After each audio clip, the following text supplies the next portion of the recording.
دبیجن آخفتن به زمان دایکه ده چند ناوا دلا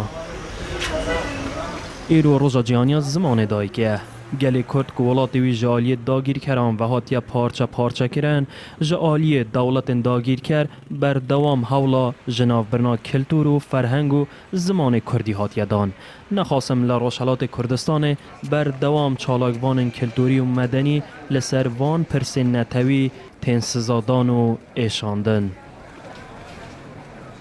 همه تشکی ازمون فرقت کرد ازمان خود دایی که ازمان خود خوب فرقت کرد درسته نه که مرو فارسی چطور نیستی فارسی زانته اما اگر کردی بیت کردی حلاب خوشتره چون ازمانه میه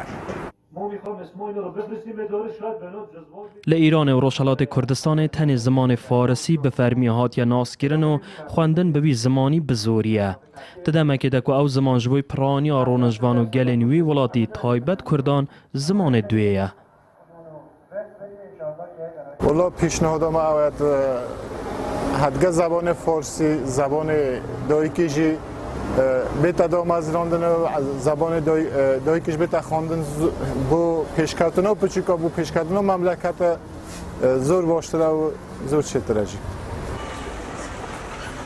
خواندن به زمان دویل دست پیکا تمن مرووی دا تایبت پیش تمن 9 سالی باندورک نرینی لسر زمان دایکی و کساتی زاروکی چید که برو واجی خواندن به زمان دایکی آلیکاریا زاروکی داده جبوی بنیادنان کساتی وی و سرکفتن آوید خواندن ده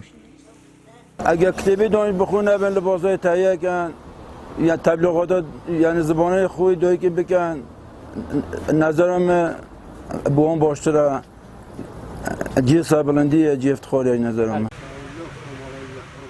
زمان ناسنامه و بناغه جیان و مافه همون نتوکیه هر نتوک اگر سر بخوشی نبید لیز زمان خواه بپارزید تجاران جناف ناچید و روزنا سرکفتناوی و سرخوابوناوی جیده هید